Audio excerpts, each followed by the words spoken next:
You know, there's something strangely quiet about Highway 52 at night.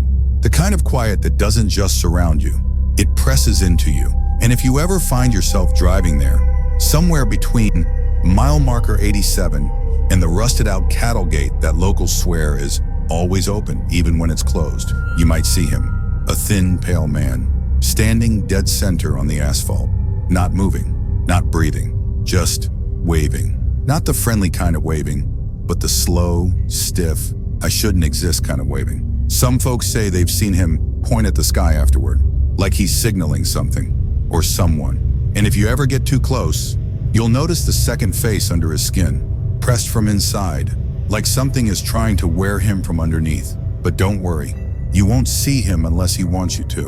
And tonight, he wants Sarah Lunn. Take a breath. Let's settle in. Loosen your shoulders. This is going to be a long, quiet, sleepless ride.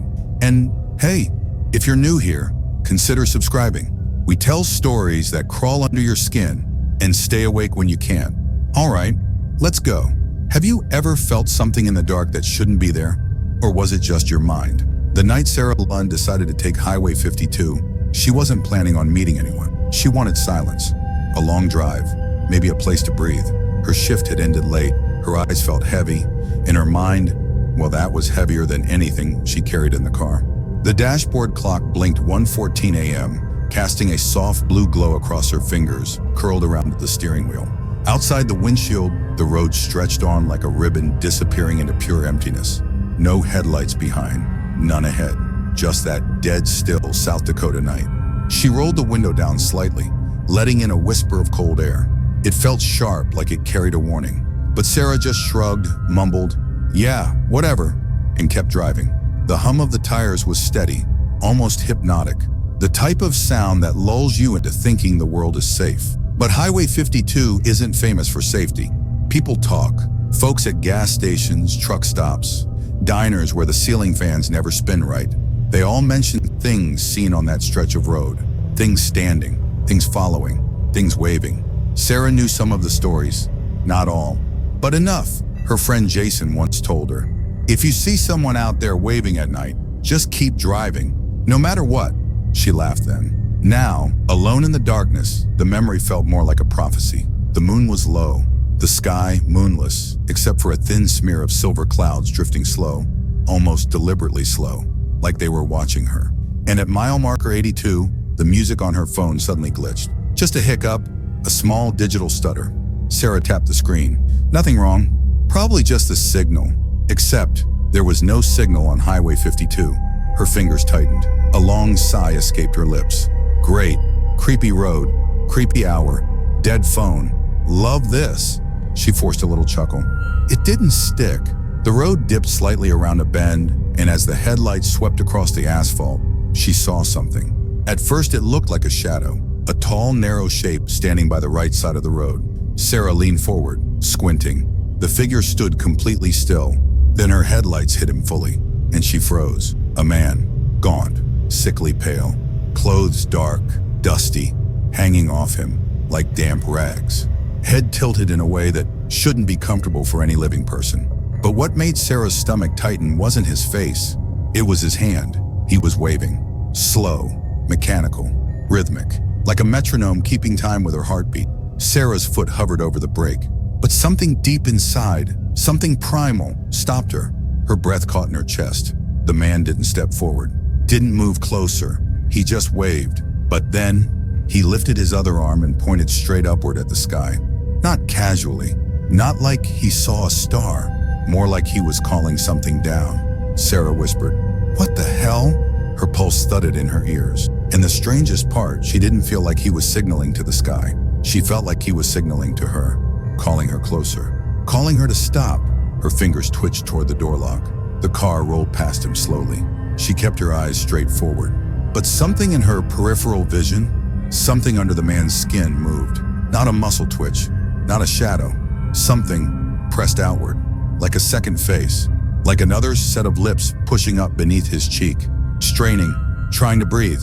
Sarah gasped, jerking the wheel slightly. Her car swerved, tires crunching gravel before she steadied it again. "Nope, no, no, no, hell no," she muttered, voice cracking. Her heart hammered harder with each passing second, but the man was behind her now. She passed him. It was over. At least she thought so. For 30 long, quiet seconds, nothing happened. The road ahead was empty. Her breathing steadied. Her rational brain whispered, it was just some drunk, some homeless guy, a prank, something explainable. But Highway 52 rarely offers explanations. Her rearview mirror flickered slightly, the low-light auto brightness adjusting. Nothing abnormal. She glanced up casually, and her stomach dropped. He was standing in the middle of the road behind her, dead center. Same distance from her car as if she'd never driven past him at all. Waving. Slow. Precise. Like a clock pendulum following her heartbeat. Sarah stared at the mirror, too afraid to blink. No, you're kidding. You're actually kidding. Her voice was barely a whisper. Then tap. A soft knock. Right on her window. She didn't breathe. Her eyes slid, terrified, toward the glass. Nothing. Empty air. Darkness. But she knew what she heard. Another soft tap.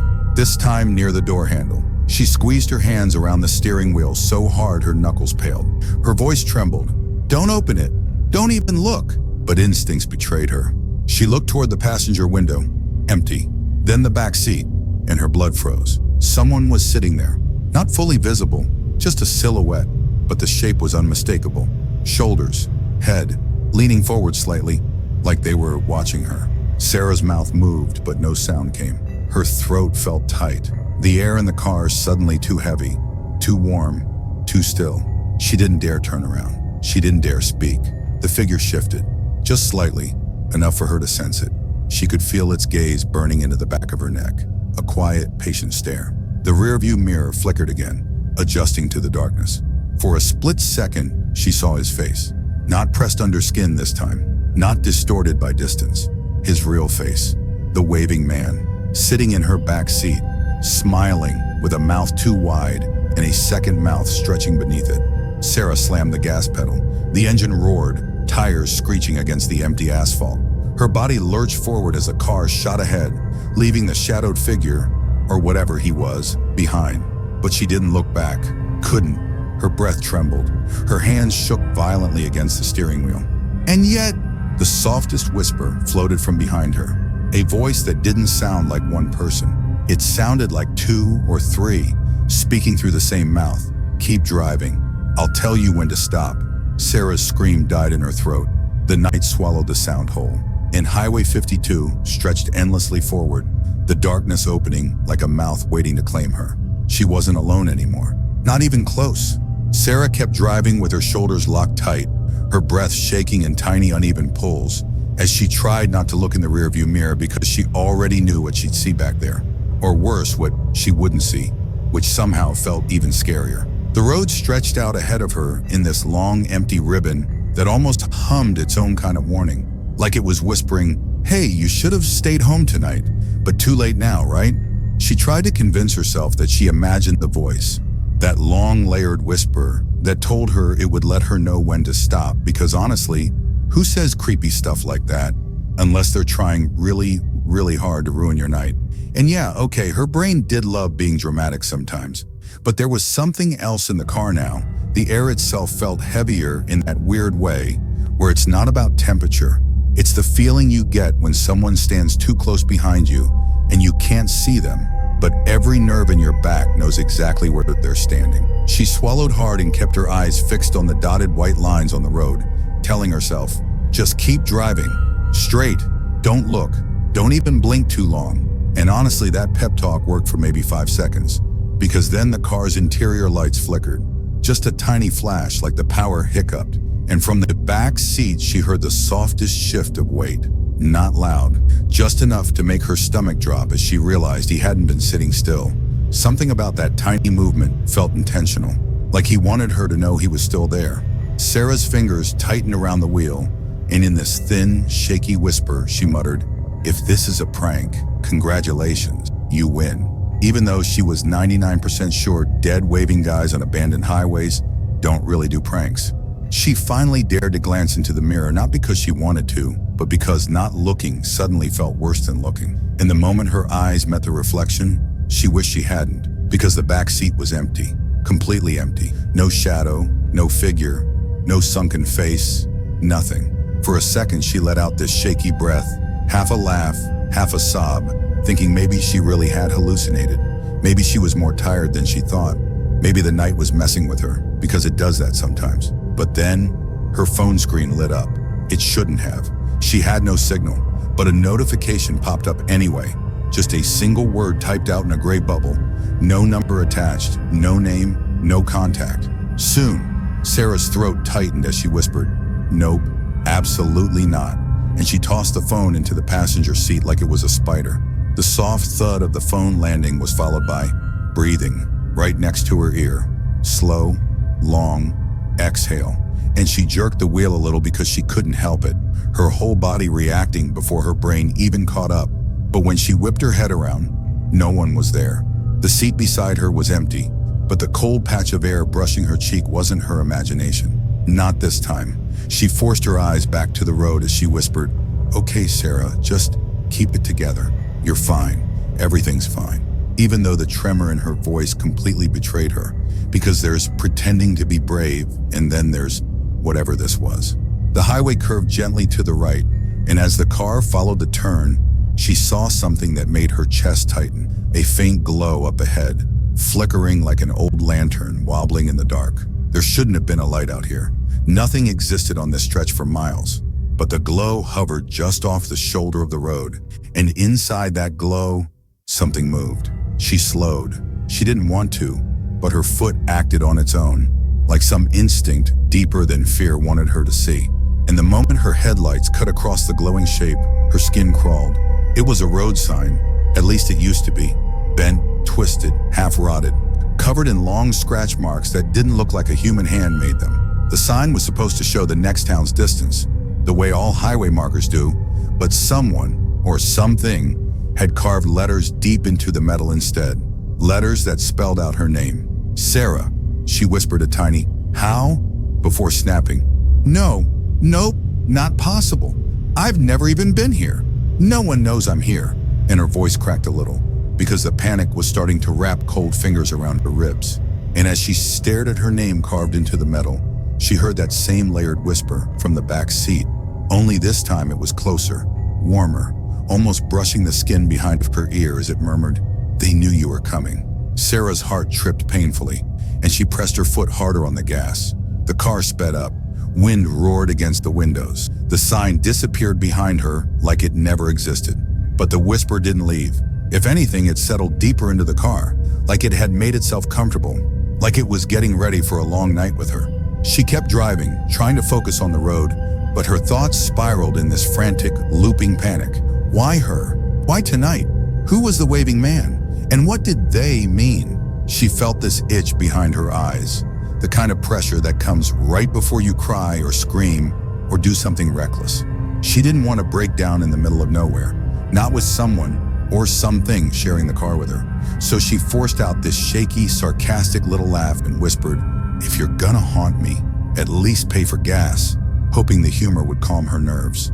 But the hollow silence that followed made her regret the joke instantly, because silence meant he was listening, and listening meant he was waiting for something. The car dashboard lights dimmed for a heartbeat, just a pulse, and when they brightened again, Sarah finally noticed something she hadn't before. The shadow in the back seat. It was faint, almost transparent, like smoke gathering itself into the shape of a person. Slow, intentional, forming piece by piece. She didn't look directly at it, but she saw it in the mirror, and that was enough. The waving man wasn't gone. He was returning, rebuilding himself, taking shape right behind her. And as the darkness folded around the edges of his forming face, he whispered again. Only this time, his tone almost sounded like he was smiling. "You're getting closer." The words slid under her skin like ice water, and for the first time since the night began, Sarah realized something she hadn't let herself think until now. She wasn't running from him. She was driving exactly where he wanted her to go. Sarah kept driving deeper into the dark like the highway was slowly swallowing her whole. And even though her hands were tight on the wheel and her breath was shaking in these tiny, uneven tremors, some stubborn part of her brain kept whispering that maybe none of this was real. Maybe she was just exhausted or stressed or finally losing it a little. which honestly wouldn't surprise her after the week she'd had. But the shadow forming in the back seat wasn't something a tired mind should be able to invent with that much detail. And every time she glanced at the mirror, she saw just a little more of him, the waving man rebuilding himself like smoke choosing a shape. And she muttered under her breath, "Seriously, dude, boundaries." Even though her voice didn't sound like bravery at all, more like someone trying not to cry in a grocery store parking lot. The road twisted into a long stretch where the trees grew closer, their branches leaning over the asphalt like they were eavesdropping. And the hum of the car started to feel wrong, like something was dragging underneath even though she knew it wasn't. And the quiet in the back seat thickened, turning the air heavy enough to taste. Then she saw a faint glow ahead, a gas station sign flickering like it was fighting for its life. So she whispered, "Finally," even though relief didn't feel right. Because the closer she got, the more she realized the station looked abandoned. Half the lights shattered, windows dusty, the kind of place you avoid even in daylight. But she slowed anyway because the car suddenly made a grinding sound. And for a split second, she thought the engine had died. Except the dashboard lights stayed on, steady and calm, which somehow made it worse. She pulled into the cracked concrete lot, her headlights brushing across old pumps wrapped in caution tape that fluttered even though there was no wind. And she whispered, "Okay, quick stop, in and out, no ghosts, no waving guys, good plan." But the moment she reached for the door handle, that same layered whisper rose behind her, so close it tickled her skin, saying, "Don't get out." And she froze with her fingers curled around her handle because the voice didn't sound threatening this time. It sounded expectant, like he was waiting for her to ignore him. Sarah pulled her hand back slowly and whispered, "Why not?" even though she knew she wouldn't get an answer. But the silence that followed wasn't empty. It was filled with this thick pressure like the air was tightening around her ribs. Then she heard something else, footsteps, slow, crunching gravel outside the car. Sarah's heart slammed once, hard, and she leaned forward, trying to peer through the smudged window, but she didn't see anything.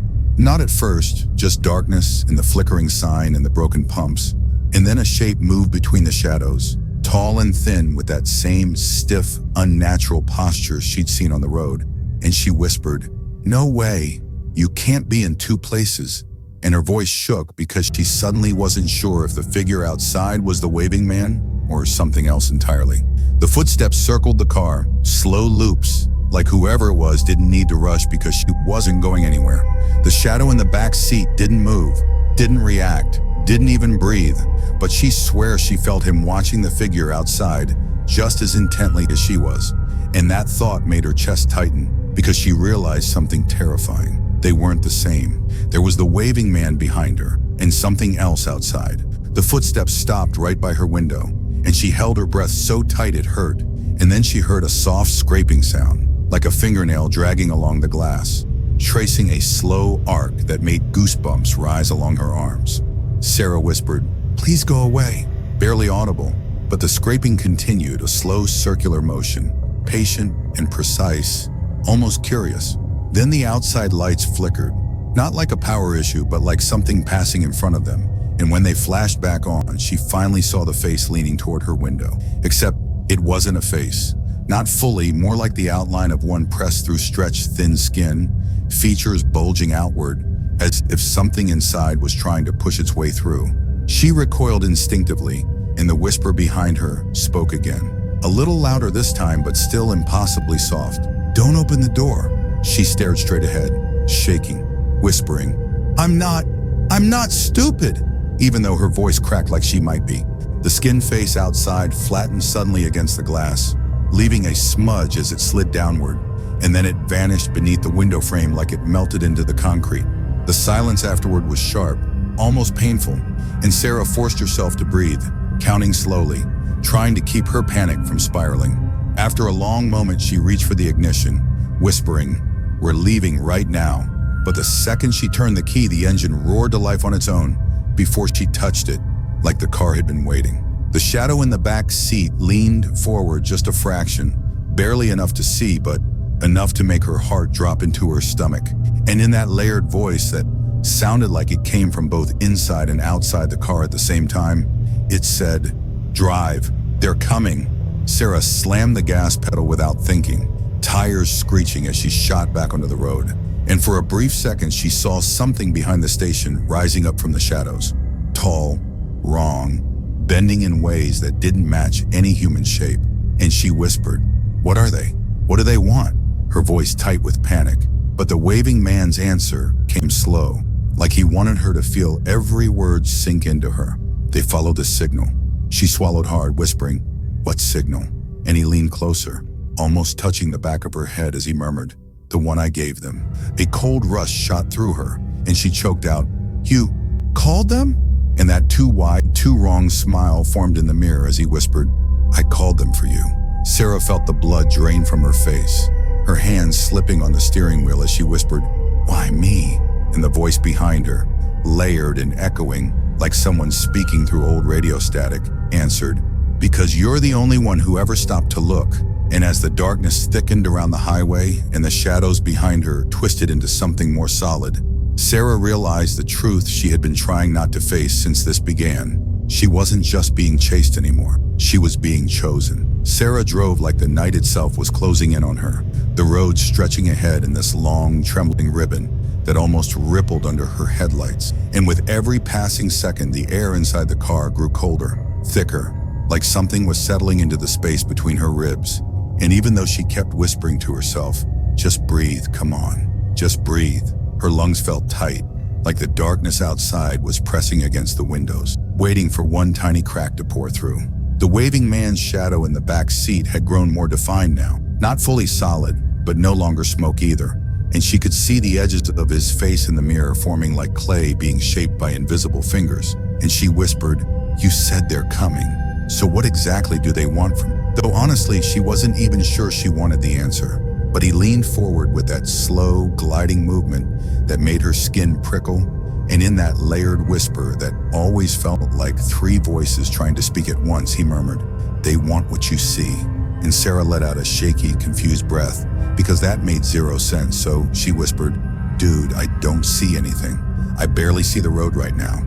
But he didn't laugh, didn't respond, just watched her like he was waiting for her to understand something she absolutely did not have the emotional capacity to process at this hour. The highway dipped into a valley, trees rising up on both sides like walls, and the shadows between them flickered with movement, shapes slipping between trunks, long limbs bending in ways that made her stomach twist, and she whispered, "No, no, no, stay in the forest. Please just stay there." But the shapes didn't stay. They followed her, matching her speed, gliding just beyond the reach of her headlights as if they were studying her. The car hit a bump and her phone lit up again, skittering slightly on the seat as another gray message popped onto the screen with no sender. "We see you," Sarah whispered.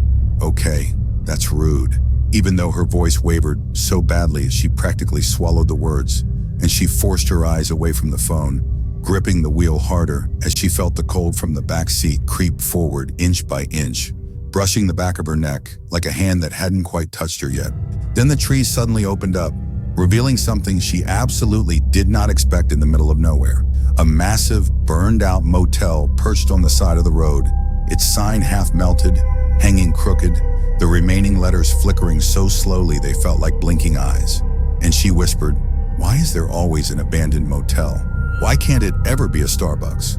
But the joke fell flat as the car slowed again. Not because she touched the brakes, but because the waving man whispered, "Stop here," and the engine obeyed him. The car rolled to a gentle halt in front of the motel's entrance, the headlights illuminating doors hanging open, curtains shredded, ash drifting across the cracked parking lot like snow, and Sarah felt a deep sinking dread crawl up her spine as she whispered, "I don't want to go in there," her voice trembling like it was made of thin glass.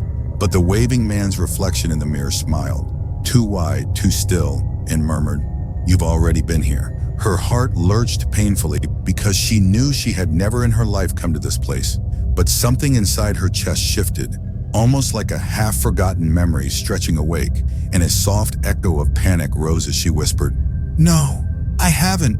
But he tilted his head slowly like he was listening to a thought she hadn't said out loud yet, and whispered, "You dreamed of it." Sarah's throat went dry because that part was true. She had dreamed of a hallway that smelled like burned wood, of a door that trembled like something behind it wanted out, of a voice calling her name from inside a room she never opened. And now the motel in front of her looked exactly like the one in those dreams.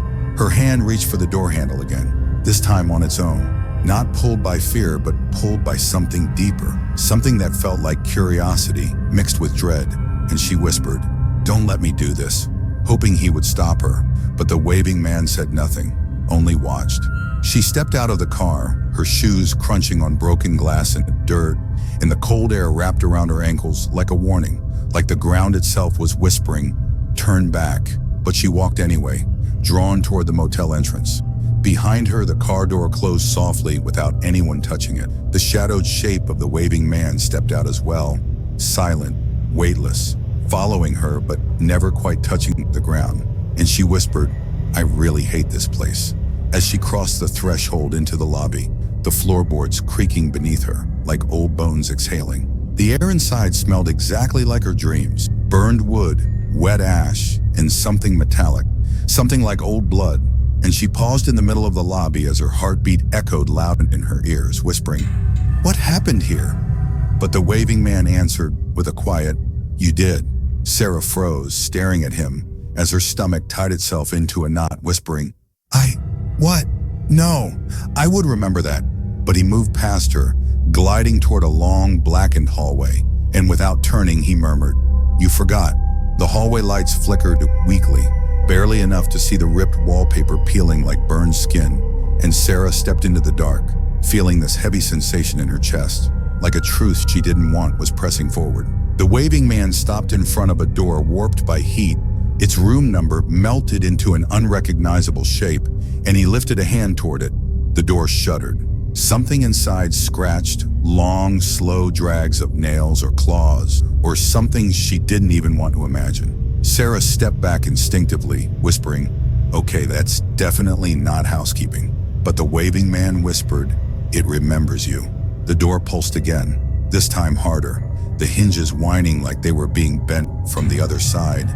And something whispered her name through the crack beneath the door, a voice layered like his, but deeper, hungrier. The waving man leaned close, his face almost pressed to hers as he murmured, "This is the moment you were chosen for." Sarah's breath broke in her chest as the door began to splinter outward, and she whispered, "Chosen for what?" Her voice barely audible. The waving man smiled, a slow, unnatural stretch, and whispered, "To wake what sleeps on the other side." The door exploded inward as something surged out of the darkness, with a sound like 100 voices inhaling at once, and Sarah was swallowed into the black before she could scream. I kept walking through that narrow corridor, whispering to myself that everything was probably just my tired brain playing tricks. Though honestly, by that point, even my tired brain was like, "Dude, this isn't my fault anymore." And as I stepped into that final room, the air got strangely calm, almost like the house was exhaling after holding its breath for decades. And there she was, the woman whose voice I'd been hearing, sitting quietly on an old wooden chair, with her hair covering her face, rocking gently like she'd been waiting for someone to tuck her into some eternal sleep. And when she finally looked up at me, with those eyes that felt older than the house itself, she spoke in that same soft, trembling voice that had echoed through every floor, saying something like, "You came farther than the others." And trust me, that was not the motivational speech I needed at that hour.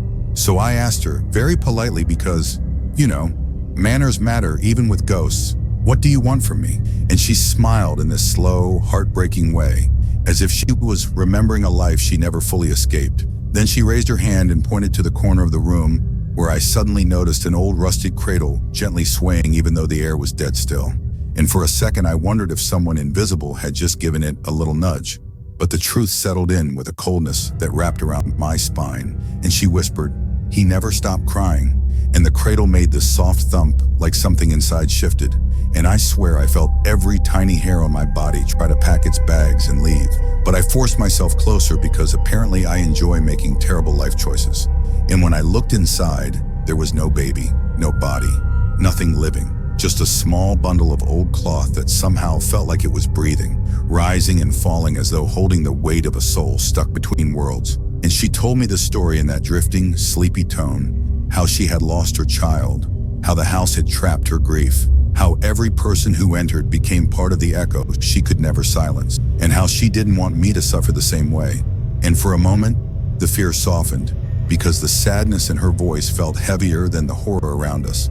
So I gently placed my hand on the cradle, even though my hand clearly disagreed with that decision, and the bundle slowly relaxed. The breathing faded, and the room felt lighter, like some ancient knot had finally loosened, and the woman's figure began dissolving into a soft glow that reminded me of tired streetlights on foggy nights. And she whispered, "Thank you," before drifting away completely, leaving the cradle still and silent for the first time in who knows how many years. And as I stepped out of the room, the corridor didn't feel menacing anymore, just old and tired, like it could finally rest. And when I reached the front door, the house didn't hold me back this time. It simply let me go, gently, like it knew the story had ended. And when I walked outside into the cool night air, I took the deepest breath I'd taken in ages, thinking that maybe, just maybe, not every haunting is about fear. Sometimes it's about helping a voice that's been whispering too long find a way to be quiet at last. Though I swear on everything I own, if I ever hear a cradle creak again, I'm running the other way without even pretending to be brave.